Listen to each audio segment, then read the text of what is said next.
시편 35편 8절에서 10절입니다. 8절 개역성경입니다. 멸망으로 졸지에 저에게 임하게 하시며 그 숨긴 그물에 스스로 잡히게 하시며 멸망 중에 떨어지게 하소서. 내 영혼이 여호와를 즐거워하며 그 구원을 기뻐하리로다. 내 모든 뼈가 이르기를 여호와 같은 자 누구리요? 그는 가난한 자를 나보다 강한 자에게서 건지시고 가난하고 궁핍한 자를 노력하는 자에게서 건지시는 이로다 하리로다. 제가 번역한 내용입니다. 그는 폭풍으로 들어갔습니다. 그가 알지 못하고 그리고 그가 감췄던 그 그물에 그는 폭풍 후에 붙잡혔습니다. 그물인 그 폭풍 후에 붙잡혔습니다. 그는 조상 안에 떨어졌습니다.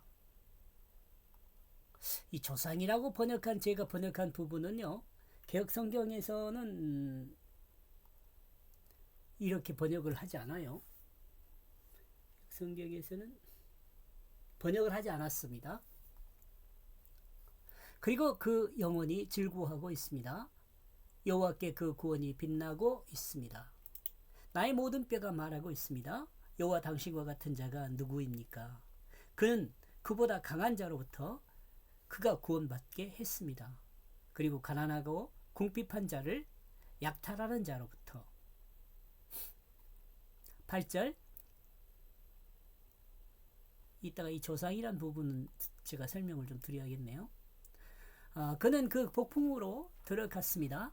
그가 알지 못하고 그리고 그가 감췄던 그 그물에 그는 폭풍 후에 붙잡혔습니다. 그는 조상 안에 떨어져 있습니다. 개역성경과 차이가 약간 있습니다. 이 해석이요. 멸망으로 졸지에 이렇게 돼 있잖아요. 그 숨긴 그물에 스스로 잡히게 하시며 멸망 중에 떨어지겠습니다. 이 멸망이라는 것과 이 멸망이란 단어가요. 폭풍우라는 단어 똑같아요. 똑같아. 폭풍우에 빠져도 멸망으로 들어가는 거죠.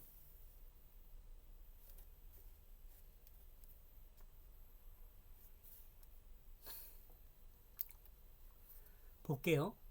계획성경과 많은 차이를 보이지만 결과적으로 같은 의미를 전달하고 있습니다. 즉 다윗을 넘어뜨리기 위해서 적들은 올무를 만들었는데 그 올무에 넘어지도록 뭘요? 여자를 사용했다는 것입니다. 그냥 단순한 여자가 아니죠. 이는 폭풍우라는 표현이 이 개역성경에서 멸망으로 표현했어요. 라는 표현이 여성이라는 점에서 여성명사라는 점에서 생각한 것입니다. 여자를 사용했다는 거요.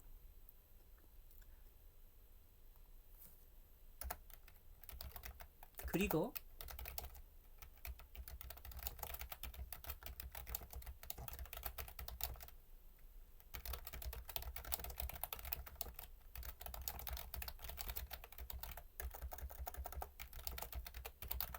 이는 다음과 같습니다.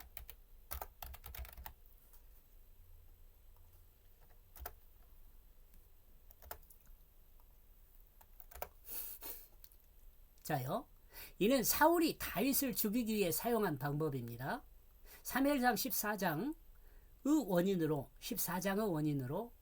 백성들이 그 다윗은 뭐 만만이라 이렇게 해가지고 다윗을 더 높이 평가를 해요. 그 내용이요. 15장에서 15장과 같은 일이 발생하게 됩니다. 이스라엘의 장로들을 위하여 하나님의 명령을 거역했습니다. 이스라엘의 장로들을 위하여 하나님의 명령을 거역했습니다. 사울이 하나님을 거역하자 사울에게 임한 성령이 떠나게 됩니다. 그리고 하나님은 이제 이스라엘의 왕으로 다윗을 세우게 됩니다. 이 내용이 앞에 나와 있어요. 다윗은 사람의 생각과는 달리 하나님의 능력이 임함으로 그 힘은 강성하여 블레셋의 장수 골리앗을 죽이게 됩니다. 아는 내용이죠, 다.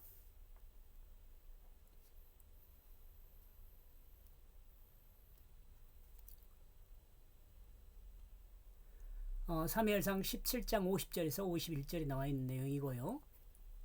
사울에게 두 딸이 있었습니다. 첫째 딸은 메렙이며 둘째 딸은 여러분이 알고 있는 건 미갈이죠. 사무엘상 14장 49절에 나와 있습니다.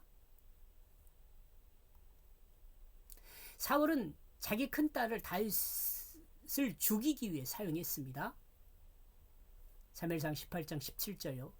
그러나 결과적으로 다윗에게 주지 않고 무랏이란 사람, 무스랏 사람, 지역 이름입니다.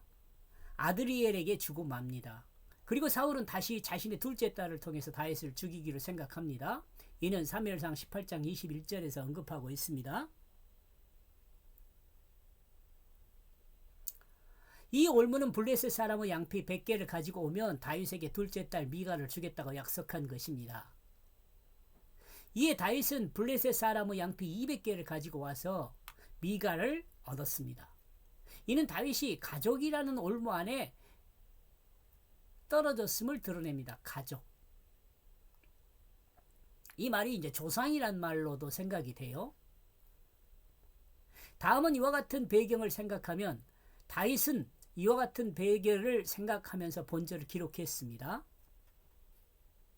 했다고 봅니다라고 합시다. 기록했다고 봅니다.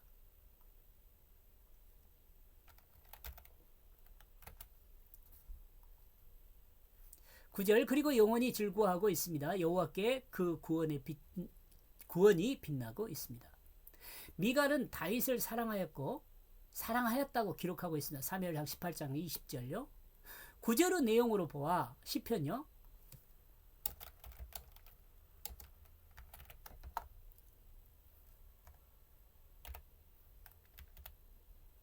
구절의 내용으로 보아 다윗도 미갈을 사랑하고 있다는 것으로 생각해 볼 수 있습니다. 또 블레셋으로 가서 블레셋 사람 양피 100개만 비워오면 되는데 200개를 배운 것으로 보아도 다윗이 미갈을 긍정적으로 생각하고 있었다는 것을 짐작해 볼 수 있습니다.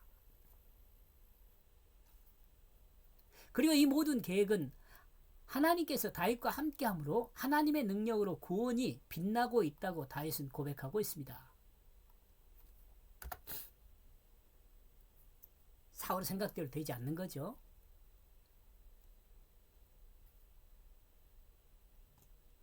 10절 나의 모든 뼈가 말하고 있습니다. 여호와 당신과 같은 자가 누구입니까?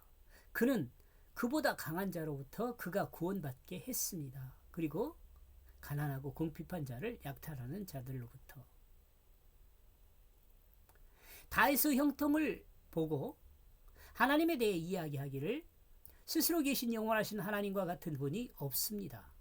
하나님께서 억압받는 자를 구원받게 하시고 가난하고 천한 자를 강한 자로부터 구원하시는 분이라고 다윗은 증거하고 있습니다. 구원하는 분이라고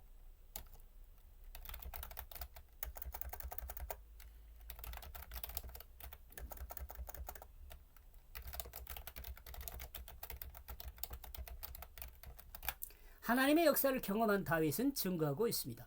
다윗은 자기에 대한 부분을 다 알고 있었고 또한 다윗의 형통과 처지를 다 알고 있었으며 사울이 어떤 생각이 있는지 다 알고 있었기에